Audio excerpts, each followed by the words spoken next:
Hey, good morning. If you've got a Bible, let's go to James chapter 4.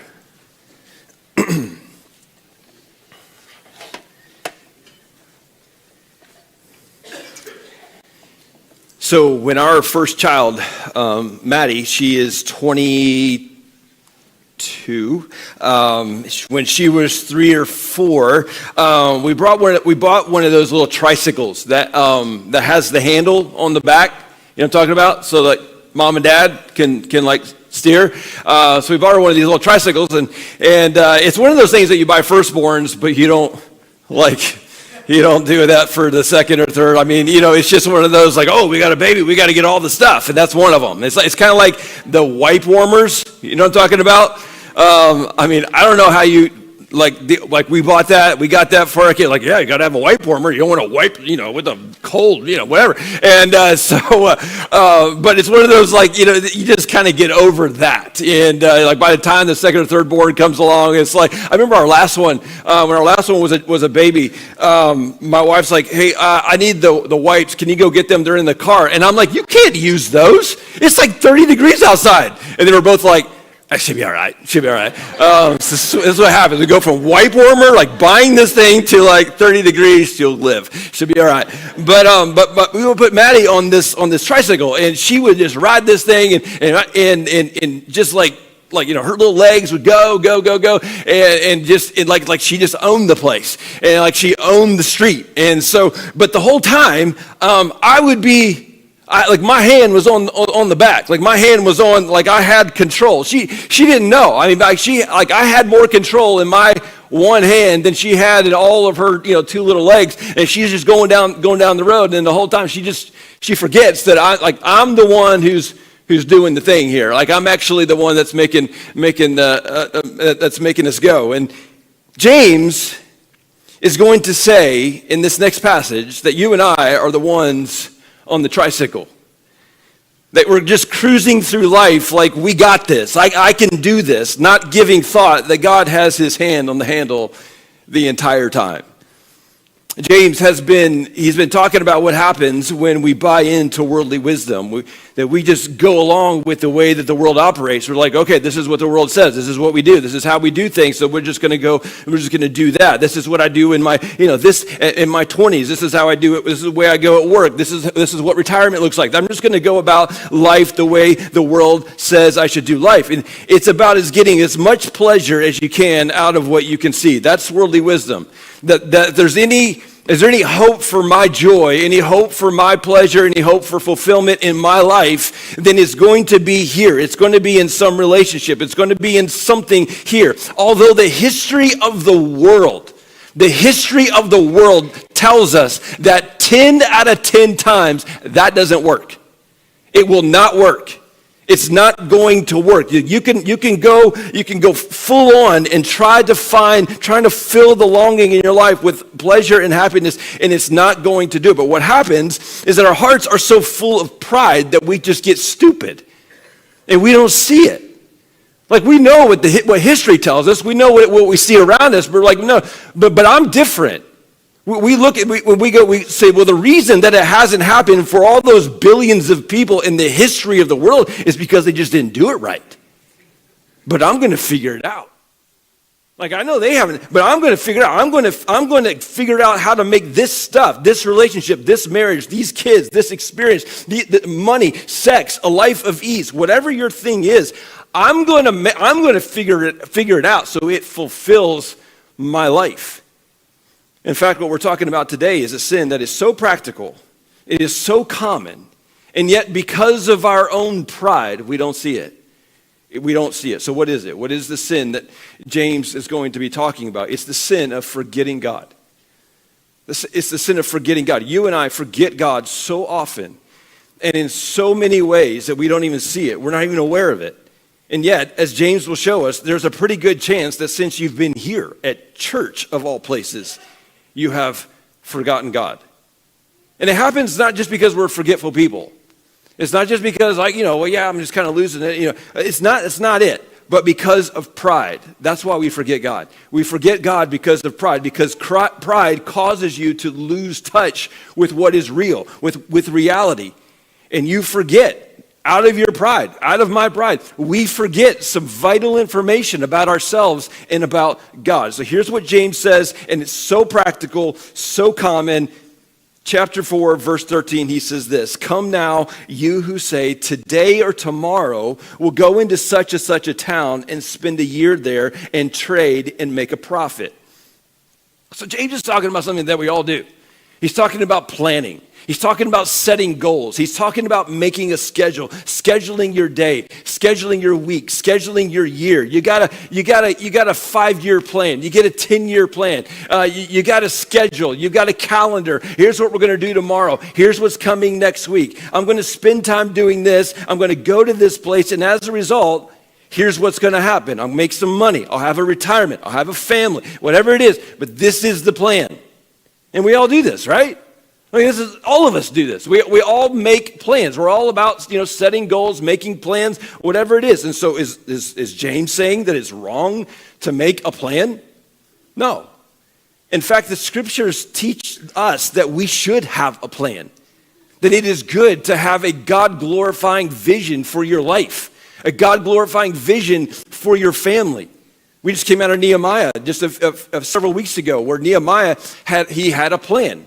He saw a broken down city. He's like, all right, we need a plan. We got to get this city back up on its feet. We got to do something. He had a plan, and he set some goals, and he had a vision for the city, and he set out to see it through. Now, James isn't talking about, he's not coming against planning, but he's coming against the certainty of, we will go, and we will do this, and we will make a profit.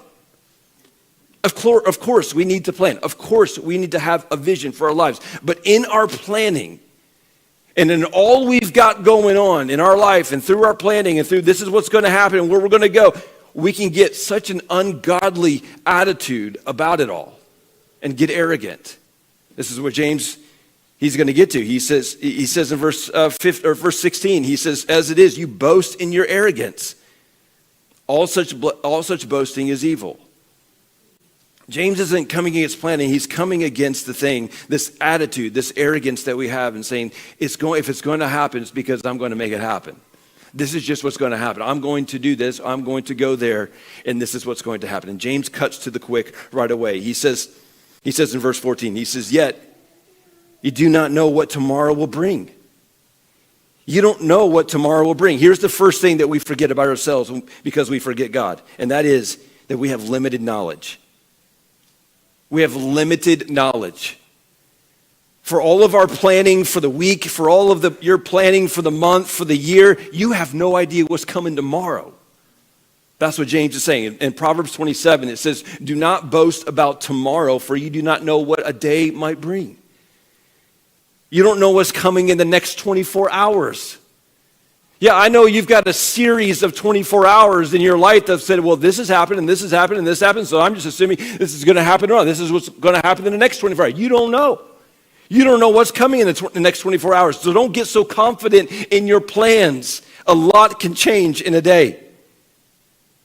Now, I get that there's something in us that go, okay, all right, Stephen, this is okay, but it's not a big deal. I know I'm not a prophet. I know that, and I can't be sure about where life is going to go tomorrow, and we don't really give much thought to it. And yet James is going, you need to give thought to it. You actually need to think deeply about this. Why do you make plans so confidently without giving much, if any, thought to the fact that you don't know what's coming? It's like you operate as if you have control of your own life.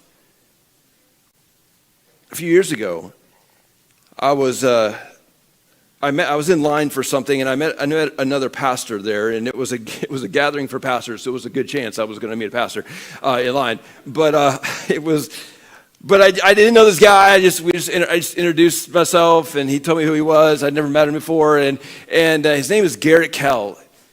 He's pastor of the Delray Baptist Church in Alexandria, Virginia.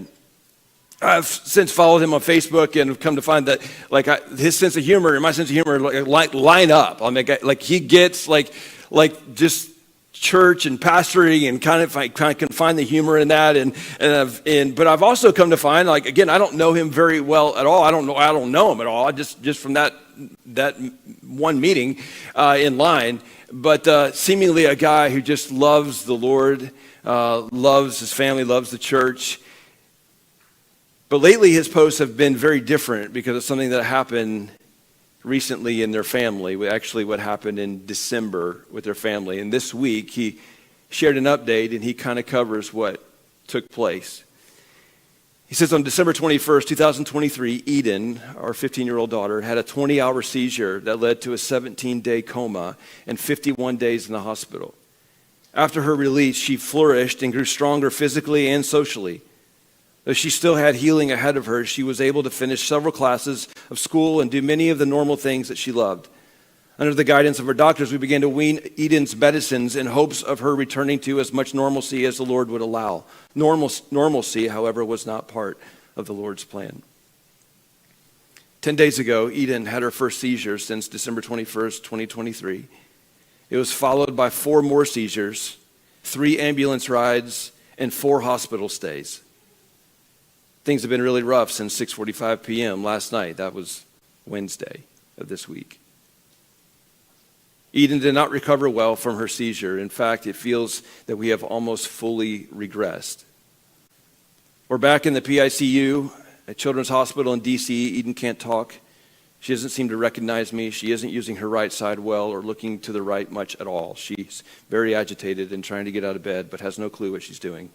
She spiked a fever and a strange rash. She has had 2 CT scans, is back on an EEG, was intubated, and just returned from an MRI. The doctors are kind and attentive but seem baffled. I am with her and only got 2 hours of sleep last night. Carrie, his wife, slept about the same at home. Being called to walk this road, again, feels daunting. This room is dark. He said last time when we were in the hospital, I had a nice view. Now I'm literally on the bottom floor of a 6-story hole, and time moves both slow and fast here. I've already forgotten what day it is several times. Yet even as circumstances pull us downward, the Lord instinctively pulls us upward. We say with David, terror is on every side, but we trust in you, O Lord. You are our God. Eden's times are in your hand. O Lord, let us not be put to shame, for we called upon you. So he says, so once again, or maybe for the first time, we ask that you call upon the Lord with us. What happened this past week was Eden had been, and I had been following that journey and seeing, those were desperate times. They didn't know if she had any brain activity. A lot of it was just it was unknown. And then she started coming to, and so fast forward to this week, they were on their way on vacation. They were in the car on their way, and one of the kids yelled out from the back seat, that Eden was acting strange. And Carrie, Garrett's wife, turns around and Eden is blue in the face and convulsing. You don't know what's coming. You don't know what's coming. We are not in control. You and we have limited knowledge. And what's more, James says, your life is short. Your life and my life, it's short. He says, what is your life? For you are a mist that appears for a little time and then vanishes. Life is short. It doesn't last very long.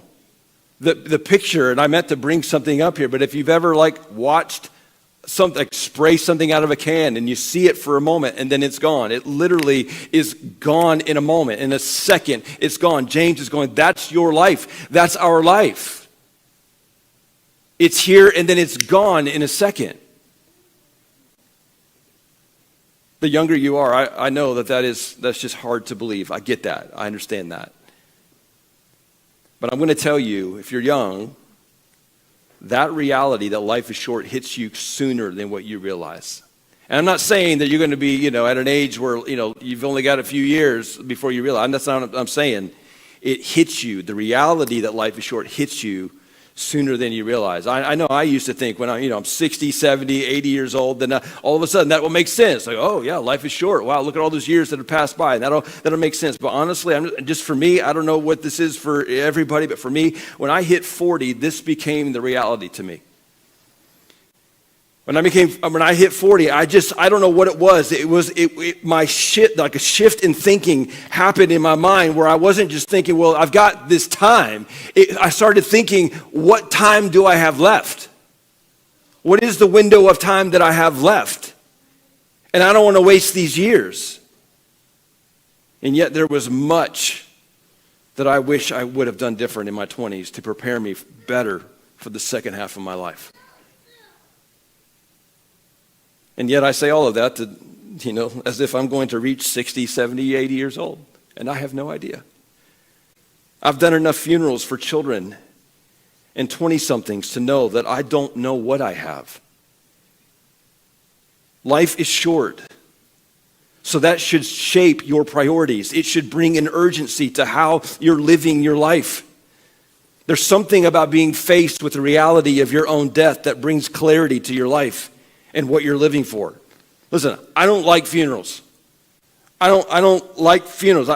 It really stinks that that's a big part of my job. But here's what I've learned about funerals.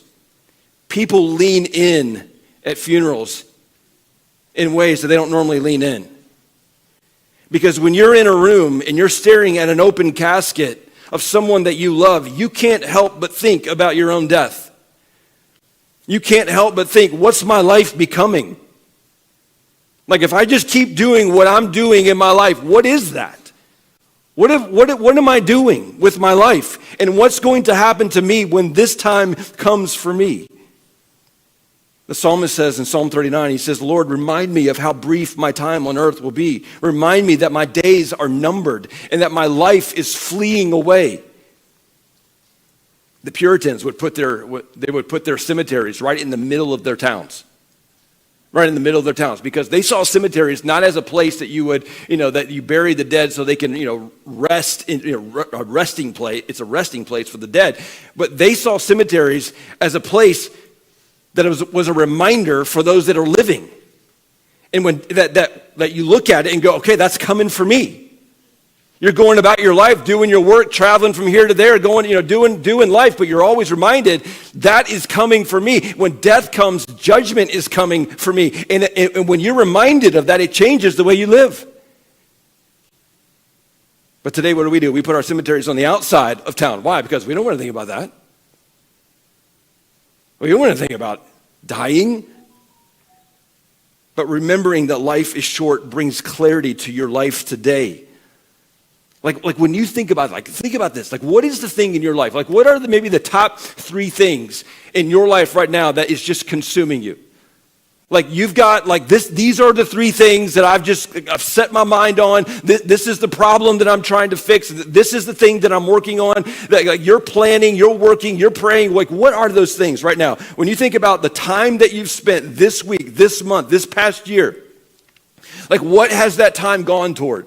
If you could just kind of narrow it down to 3 things, like these are the things that I'm really giving my life to right now. If you somehow were able to find out that you were not going to see 2025, would those things change? Would those same things still be the things that are consuming your life if you knew, I'm not going to make it to 2025? Would anything change? And we think, God, what is it that you want me to accomplish? What is it that you want me to do? And then we think we have all this time. But the truth is, life is a mist. You parents in the room, you're going, well, when life slows down for a bit, we'll get serious about discipling our children and training them to follow Jesus. And then they hit their teenage years and you're going, what happened? It's a lie. And life never slows down. It's a mist. If you're a teenager, you're in your 20s, you're going, I'm young, I'm a teenager, I'm in my 20s, I'm going to do pretty much what I want to do right now, just going to live life, have some fun, and then eventually I'll get serious about following Jesus. No, you won't. You are on a path right now that is leading to your destruction. And the choices you make right now are making you into the person that you will be. And you don't know how long you have, because life is a mist. We go about our lives with the assumption that tomorrow is coming, so we make plans and we make goals and we put off certain things that we intend to get to. But the truth is, we don't know what's coming tomorrow. We have limited knowledge, and we don't know the number of our days. Our days are limited because life is short. But we forget about these things about ourselves. Why? Ultimately, because we forget God. Because if you forget God, you forget who you are. When you forget God, you're assuming that you are the one who calls the shots for your life. And you're assuming that you have the knowledge to know what's going on, and you can put it all together and piece it all together. Because somebody has to call the shots for your life, right? Somebody's got to know what's going on and have a plan for your life. And the reality is that's God. But if you forget God, then who's left? Well, it's you. And all of us think that this is what we want. That what we want is control of our lives. Like, this is what if I could just control my life, then and nobody tells me what to do. Nobody kind of tries to navigate my life for me. And, there's nothing outside of me other than me, because nobody knows what I need like I know what I need. So we go about this life riding the tricycle like we own it. Like we're in control, assuming the place of God. And you wonder why you worry. You wonder why you're so anxious about life. Because you're going, I know what's coming tomorrow. And I know what needs to happen in my life. I know what needs to happen in their life. And I'm afraid that God won't get it right. So you forget God and you go about it on your own. So how do we avoid this? What should we be saying instead? Here's what James says. Verse 15, instead, you ought to say, if the Lord wills, we will live and do this or that. If the Lord wills, we will live. Not we will go and we will accomplish, but if the Lord wills, we will live. And look, here we are. We live. We're living. And so the Lord has willed. You've got to remind yourself over and over that anywhere and in any circumstance in your life, the only reason that you are there breathing and living is by the grace of God. That you had nothing to do with it. That your heart pumping body or your blood into your body, that's not you. Like you're not like right now like trying to make sure that that's still going, right? Like you're not like figuring that out. You're like, well, hold on a second. Okay. Like that's not you. You're not even thinking about it. The Lord has willed it. That's why you live. And if God has willed for you to live, He gave you another day. And that means that today is not meaningless because God has willed that you live today. That God has a purpose for your life. And some of you are going, well, okay, so I get it, Stephen. What you're just telling me is that I'm not in control of my life. I'm telling you that you never had control of your life. And that is a good thing. That God is not going to waste your life. But if you continue to forget God and live under the illusion that you are the one in control, you will waste your life making your life about things that will not last. Things that will only be burned up in the end. So what do? You align your will with the will of God. You center your life on what God is doing. Living for the things that will matter 1,000 years from now. That is why He has willed for you to live today. And look, I know this sounds like something that you would expect me to say because it's what I'm supposed to say, but listen, I'm telling you, what God is doing in the world, He is doing through His church. What God is doing in the world, He's doing through His church. In our American culture, where we are all about the individual, and we bring that right into Christianity and go, well, it's my relationship with God, and he's got his relationship, and she's got her relationship with God. Listen, that is not biblical Christianity. That is not Jesus' plan for his followers. The church is the family that we will have for all of eternity. So get after, go all in on what is eternal. Align your will with the will of God. Center your life, center your relationships, center your friendships, your marriage, your family, your money, your job, your retirement, your education, every part of your life. Center all of it on what God is doing. You know, with that little tricycle that my daughter would ride, she would ride it around like she owned the road. Truth is, if we came to a place and she wanted to go right, and I wanted to go left, guess where we're going? We're going left. And that's where a lot of us have a problem with God. It's why some of you perhaps will give up and not have faith in the end. Because you had your life mapped out, and things got hard, and you prayed and you prayed and you prayed, and God didn't take your life in the direction you wanted him to take your life. And so you said, forget it. When the truth is, you never acknowledged God as the one who leads your life to begin with. Listen, nothing wrong with goals, nothing wrong with desires, nothing wrong with wanting to get an education, nothing wrong with wanting to have a certain career, nothing wrong with wanting a marriage, nothing wrong with wanting children, nothing wrong with wanting a retirement. But let me ask you a question. Does God have permission to change your plans? And let me just say, just as lovingly as I can, he doesn't need permission.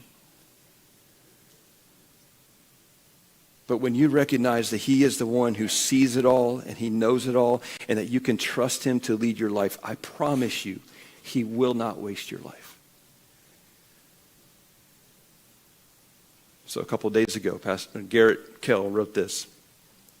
Yes, he just about every day he's giving updates. He says, Lord, help us to not fear. To be honest, we're sad and we're scared, but we trust you. We trust the Lord. He's never been anything but faithful. Our circumstances do not inform us about who God is or what he thinks about us. Nevertheless, these circumstances are hard, and we long for our daughter to know a life of fullness and peace. Pray for mercy. Surrendering your life, surrendering your will to the will of God is not a life that is free from hardships and trouble. Jesus said, you will have trouble. It's going to happen. But when you go through it, when you go through the trouble, when you go through the hardship, you will weep, but you will not fall apart. So whether you're going through the good or the bad, remind yourself, it's all grace. It's all grace. It's grace that pulls you up, and it's grace that pulls you down. When it's hard, grace pulls you up because you know that God is in it and he's doing something. And when life is going well, grace pulls you down from boasting because you know that ultimately it's only by the grace of God that you got there. What is your life? You are a mist that appears for a little while and then it vanishes. Let me just ask you, if you only had a day left, what would you do today? If you only had a day left, what would you do today? What relationship needs to be reconciled? Who in your life, for as far as you know, have never repented, have never put their faith and trust in Jesus Christ, like the testimony we just heard from Joe. If they're searching, what I loved about Joe, he's going, look, I've got this relationship, and it's great, but it ain't doing it. I've got this thing over here, and it's great, but it's not doing it. The only place that I found that to be fulfilled is in Jesus Christ. Who in your life They're searching, they're looking, they're living their life apart from Jesus Christ. They've never put their faith and trust in Jesus Christ. As far as you know, they're lost and they're on their way to hell, and they need to hear from you the life-changing message of the gospel. Who is that? If you knew you only had a day, how would it change the way you spend, the way you save? What shifts would happen in your life that will matter 1,000 years from now? To where every day of your life you're spending, you're doing the thing that matters 1,000 years from now. Pointing the world, pointing your family, your neighborhood, your kids, your mom and dad, pointing them to Jesus. Whether it's 100 years or 20 years, let me tell you, life is a mist. It's a breath that is here for a moment. And so we need to pay attention to the things that matter. Meaning, in 100 years, what will my life be? When my days are numbered, what does eternity look like for me? Solomon, the wisest man that have ever lived outside of Jesus, he said this in Ecclesiastes chapter 3. He said that God is putting eternity in man's heart. Meaning that all of us know that there is something more than just this life. There's something beyond just these few years that we have here. And if we're not careful, we will live this life like this is all that there is. And we will miss what life is all about. Don't miss it. God, just let God know. Just live your life with God. Whatever you have for me to do, wherever you would have me to go, I'm in. Because my knowledge is limited. I don't know what's ahead. And my life is short. I don't know how many days that I have. And I don't want to waste them.